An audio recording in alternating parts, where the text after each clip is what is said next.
en el nombre del Señor por el honor, privilegio de visitarles de esta manera y ver sus rostros de esta forma. Hemos estado dando muchas gracias al Señor por ustedes, por ver una asamblea de Dios que mantiene las sendas antiguas, procura agradar al Señor y hasta que Él venga. Ese es un tesoro muy grande. Eso trae mucho placer al corazón del Señor y para nosotros también. Nos anima, pues, verles a ustedes procurando ser fieles al Señor, aún en estos últimos tiempos antes de la venida del Señor. Muchas gracias, hermanos, por el trato para los que han salido de Venezuela y han llegado allá y la forma como ustedes han sido bondadosos y misericordiosos con ellos también ha sido causa de mucha acción de gracias a Dios. Les saludamos, pues, y la enseñanza de la palabra es que uno debe hablar si tiene mensaje, y el mensaje que tiene que dar tiene que ser el mensaje que esté ardiendo en el corazón. Entonces, voy a leer en 4 partes del Nuevo Testamento, 4 versículos para procurar sencillamente hablar de lo que llamamos el eterno presente en relación con el Señor Jesucristo y la aplicación práctica que hay en cada pasaje en relación con esta referencia a Él. Primeramente, vamos a leer, por favor, en Juan capítulo 1, el Evangelio según Juan, capítulo 1, el versículo 18.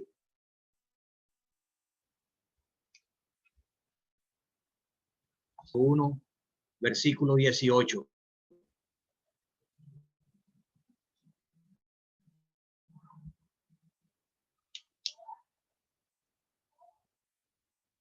A Dios nadie le vio jamás.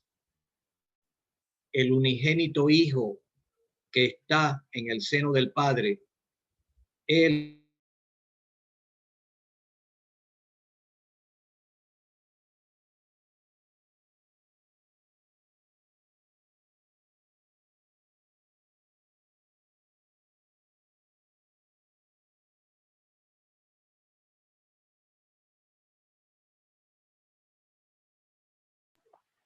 no se escucha.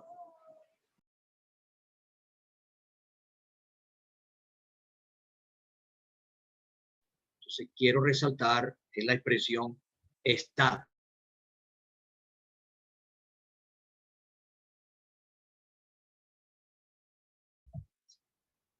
Carta a los Hebreos, capítulo 1, el versículo 3.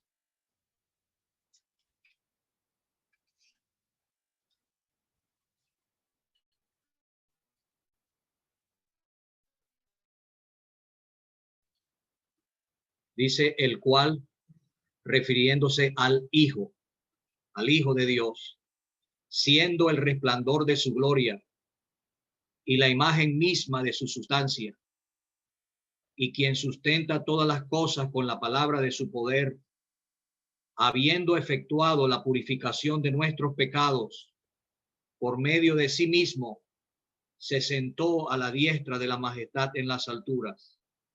La expresión aquí es siendo el resplandor de su gloria y la imagen misma de su sustancia. Aquí la misma palabra que es traducida en Juan 1:18 está, se traduce aquí siendo. Castellano es gerundio, pero es la misma palabra, tiene el mismo sentido, el eterno presente. Ahora vamos a leer en 2 Corintios capítulo 8.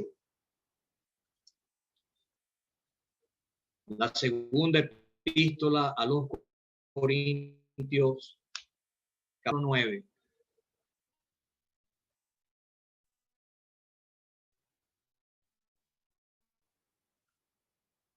La gracia de nuestro Señor Jesucristo, que por amor a vosotros, se hizo pobre, siendo rico, para que vosotros con su pobreza fueseis enriquecidos. Y aquí la expresión que quiero resaltar es siendo rico. Siendo rico. Él se hizo pobre, pero él siempre ha sido rico. Y por último, hermanos, vamos a la carta a los Filipenses, la epístola del apóstol Pablo a los queridos, amados hermanos en Filipo. Filipenses capítulo 2.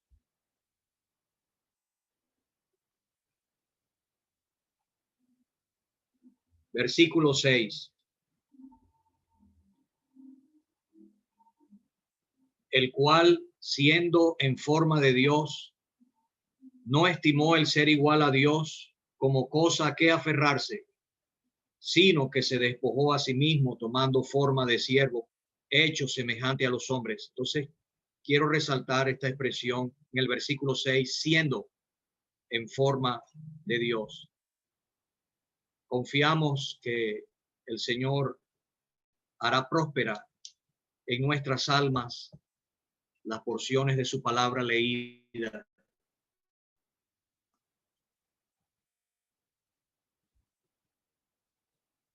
Cuatro expresiones, espero que de forma sencilla la consideremos.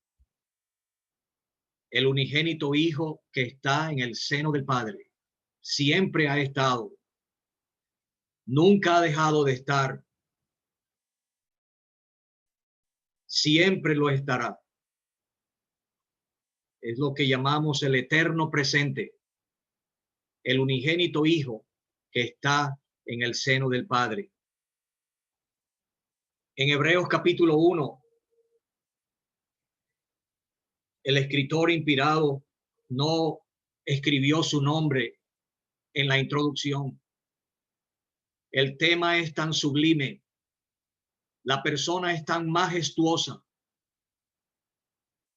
que no era necesario escribir su nombre. Desde el principio empieza a hablar de el Hijo y la revelación final, completa, perfecta, suficiente. Dios ha hablado en Hijo en estos postreros tiempos. No hay más nada que añadir. Es Dios mismo hablando en la persona de su Hijo. Y entonces Él da una descripción, características. Y en el caso del versículo 3 está otra vez esa expresión verbal, siendo el resplandor de su gloria, la imagen misma de su sustancia.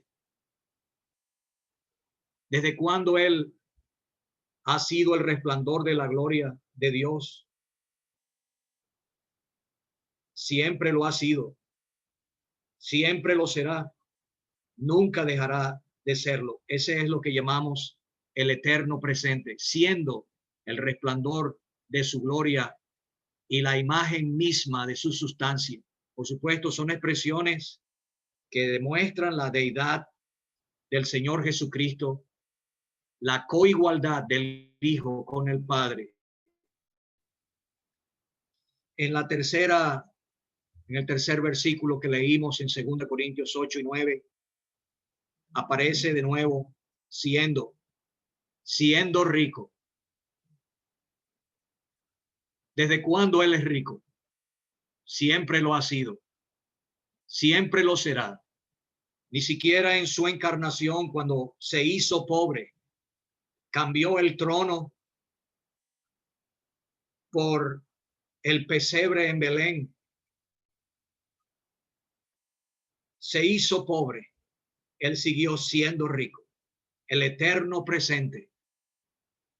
Y por último, ya no es exactamente la misma palabra, pero tiene la idea, la enseñanza igual de un presente eterno.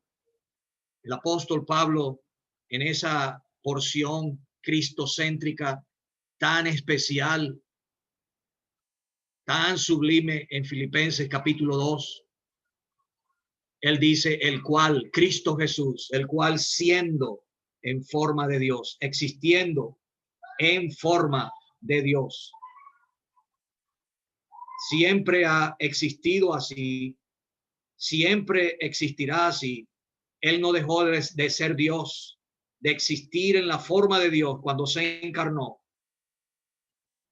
De modo que ese es lo que quiero referirme. Vamos ahora para considerarlo por unos minutos en cada caso, con la ayuda del Señor. Versículo 18 de Juan, capítulo 1, termina la introducción a este libro tan especial también en el Nuevo Testamento. Él empieza hablando igual como el escritor a los Hebreos, directamente de esta persona. En este caso, el título es Logos, el verbo o la palabra. No presenta su nombre el apóstol Juan. De hecho, no lo menciona en todo el libro. Es tan gloriosa la persona, tan sin igual esta bendita persona, que ellos conocieron, que ellos observaron detenidamente, que ellos palparon con sus manos. Era un hombre, pero es el Hijo eterno de Dios. Y en el caso allí de la introducción del libro del Evangelio, del Santo Evangelio según Juan, él está terminando demostrando que el verbo, el logos, es el Hijo unigénito de Dios. Vimos su gloria, aquel verbo fue hecho carne y habitó entre nosotros, y vimos su gloria, gloria como la del unigénito del Padre, lleno de gracia y de verdad. Y entonces dice, a Dios nadie le ha visto jamás. El unigénito Hijo que está en el seno del Padre, Él le ha dado a conocer. Por eso se llama logos, verbo, palabra, porque lo que conocemos de Dios es porque Él lo ha dado a conocer. La única manera de entender a Dios, el Hijo unigénito, es el que lo ha declarado. Lo ha mostrado, lo ha revelado, lo ha hecho entendible. Él mismo dijo en Mateo capítulo 11, nadie conoce al Padre sino el Hijo y a quien Él quiera revelarlo. Y entonces se menciona este eterno presente, el Hijo unigénito que está en el seno del Padre. Eso indica comunión íntima, en afecto. Hay una relación eterna allí. Cuando habla del Hijo, eso tiene que ver con la esencia. Él es esencialmente igual al Padre, porque es el Hijo. Los judíos lo entendieron cuando él dijo, mi Padre trabaja y yo trabajo. Ellos dijeron, porque es igual a Dios.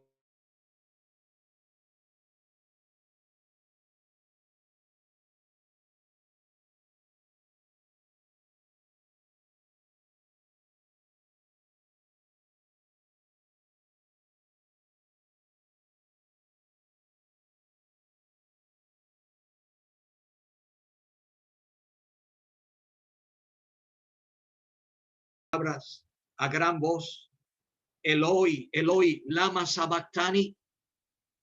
Él habló en arameo. Las palabras textuales, Mateo y Marcos lo registran. Se pierde algo del efecto de esas palabras que causa estas palabras.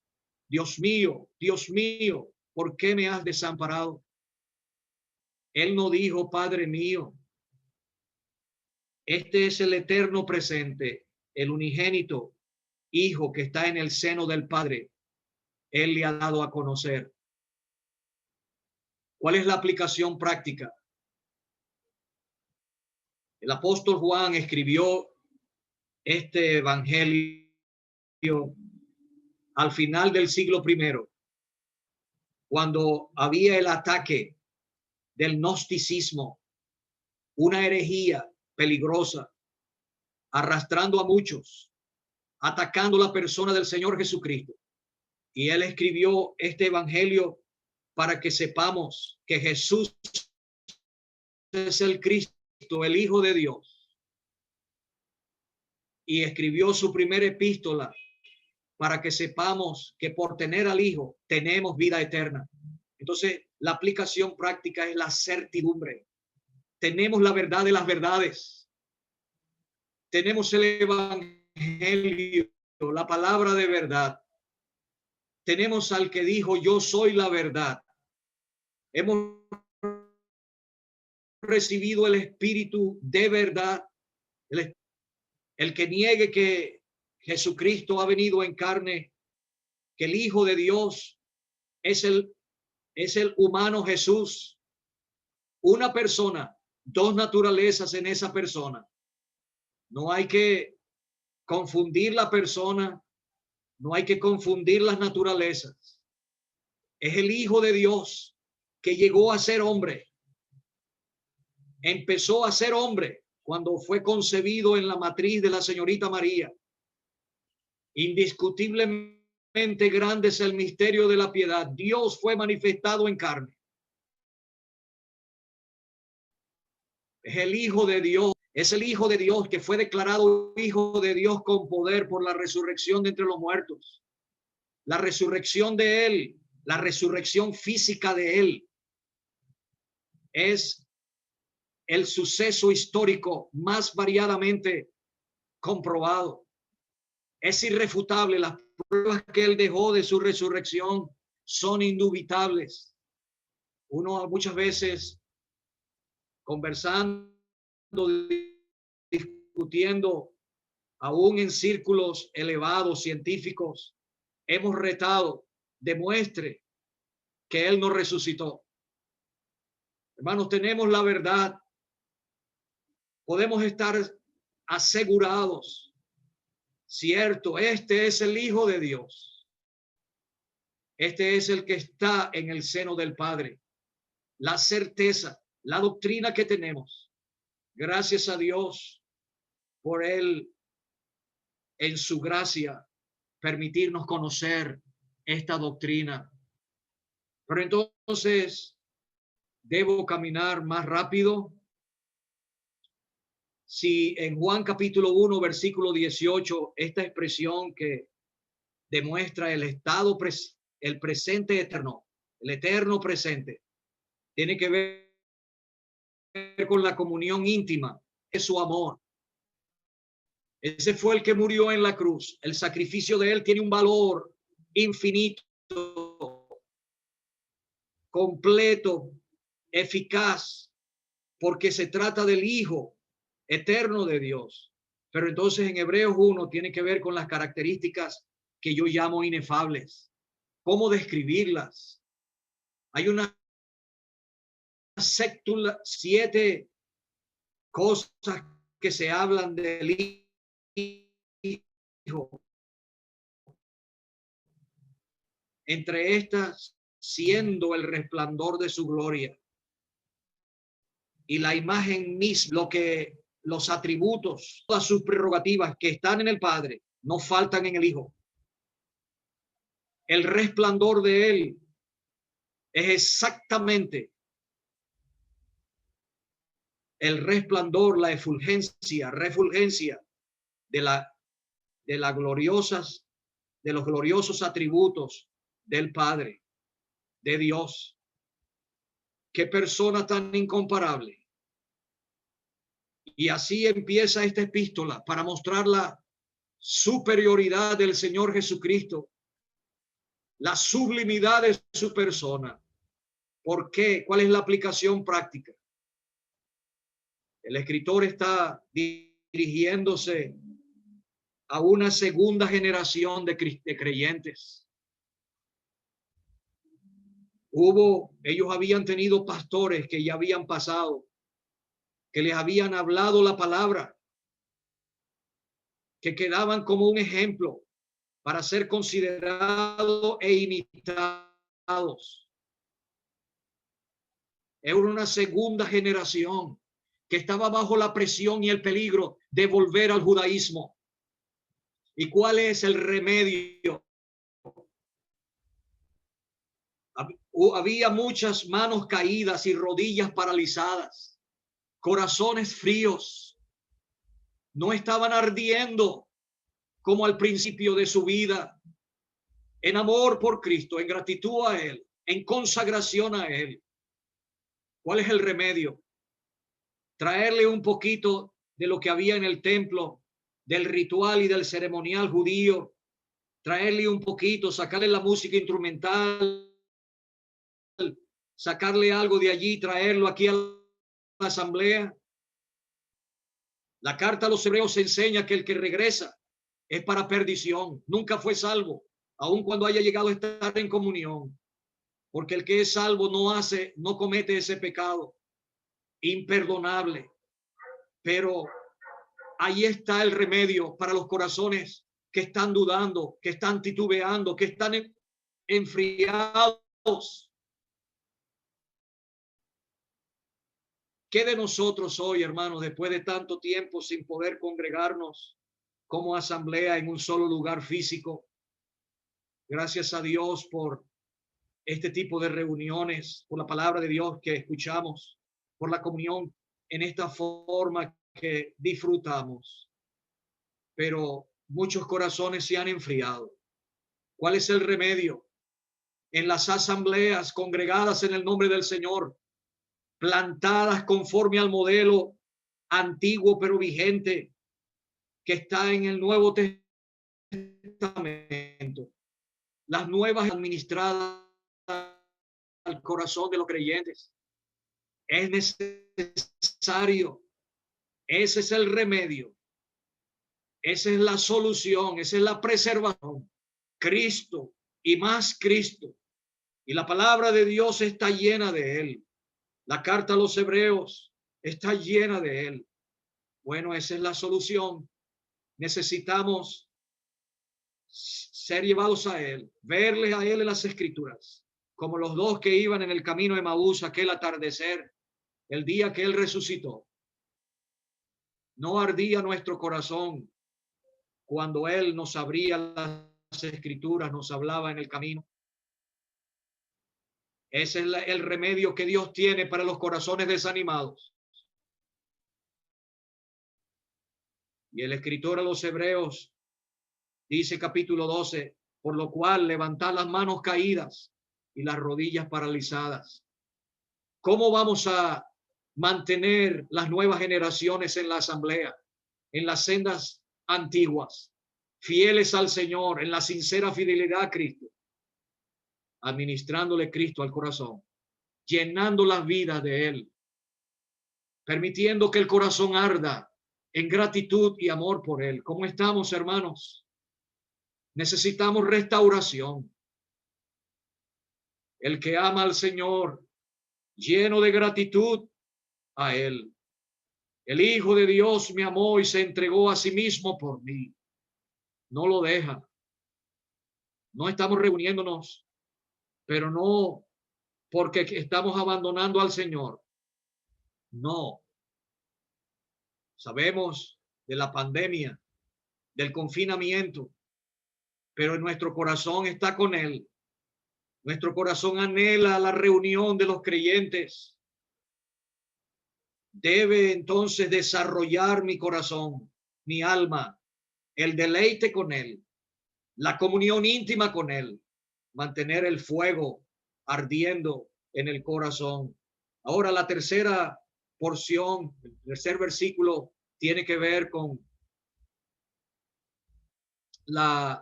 el caudal de riquezas inmensos, siendo rico. Esto es inmenso, eso no se puede calcular, ese es infinito. Y él lo cita, y ya está la aplicación práctica.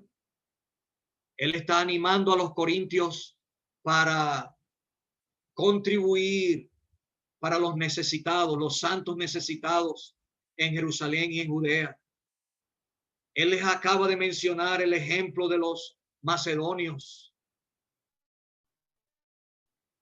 unos que eran pobres materialmente, dando de lo que tenían de todo corazón, aquellos que eran más pobres que ellos. Pero aquí está el ejemplo supremo. Ya conocéis la gracia de nuestro Señor Jesucristo, el cual por amor de vosotros, Él nos amó a todos. Porque el apóstol no se incluye, porque Él lo está aplicando directamente a ellos, animándoles a completar su contribución. Él le dice, por amor de vosotros, a vosotros, se hizo pobre, siendo rico, para que vosotros por medio de su pobreza fueseis enriquecidos. Oh hermanos, siendo rico, el caudal de riquezas es inmenso. Y tengo que terminar citando en forma de Dios, el eterno presente.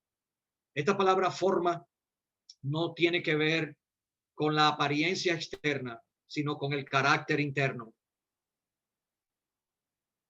Él se despojó a sí mismo por tomar forma de esclavo, de siervo.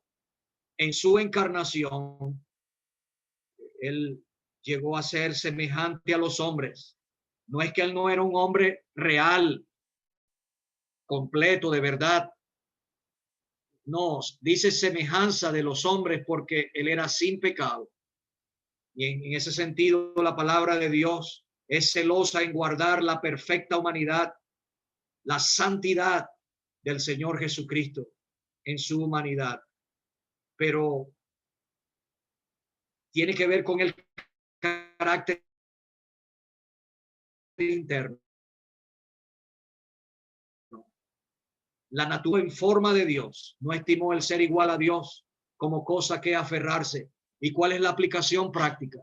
¿Por qué el apóstol cita este pensar, este sentir que hubo en Cristo Jesús?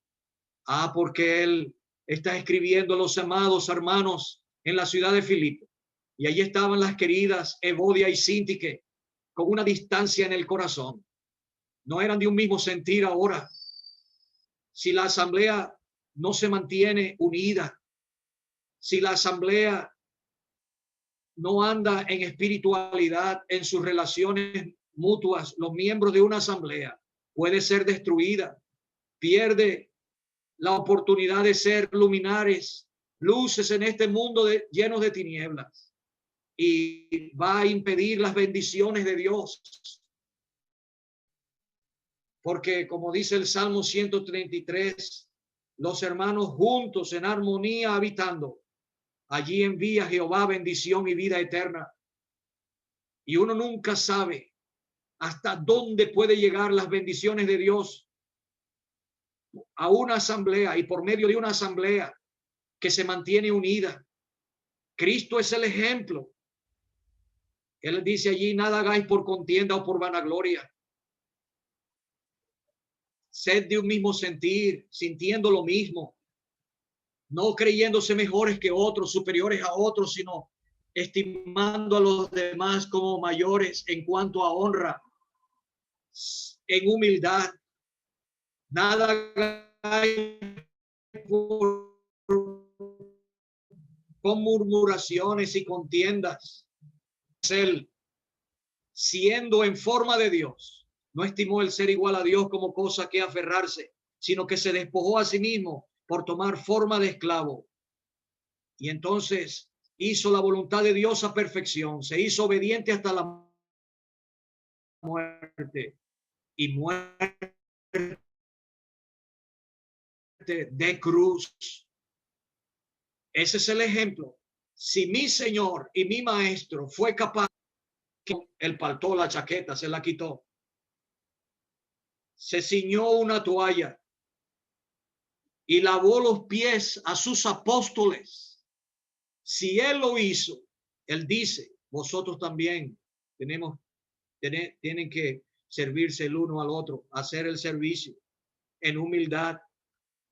Hermanos, que el Señor nos ayude para ser impactados con este ejemplo y no carnalmente aferrarnos a nuestros derechos o solamente pensar en lo mío egoístamente y egocéntricamente. Él es el antídoto. En Filipo es exhortada con temor y temblor ocuparse en su salvación. Este no es la salvación del alma, esta es la preservación de la asamblea. Una asamblea que no está en esta condición puede llegar a desaparecer, ser destruida. Pero qué bueno tener este ejemplo, el carácter interno de él siendo en forma de Dios, el eterno presente, la aplicación práctica. Necesitamos más de él, administrado nuestras almas para la preservación de nuestras vidas, de nuestros testimonios, de nuestra utilidad para Dios, de nuestra luz en este mundo. El Señor dijo, el mundo va a creer que tú me has amado, que tú me enviaste, cuando ellos sean perfectos en unidad. Que el Señor pues nos bendiga esta débil exposición de esta verdad tan sublime, tan grande, tan infinita, tan especial, pero que afecta directamente a nuestros corazones y a nuestras vidas. Él, el Padre, siendo el resplandor de su gloria, la imagen misma de su sustancia, siendo rico, llegó a ser pobre para enriquecernos con su pobreza. Y ahora nosotros somos coherederos con él de todas esas riquezas. Qué maravilla de la gracia de Dios. Y entonces, siendo en forma de Dios, él nunca dejó de estar existiendo en esa forma. Él nunca dejó de ser Dios. Cuando llegó a ser hombre, él sigue existiendo en la forma de Dios. Que el Señor bendiga su palabra, hermanos, y nos bendiga a todos.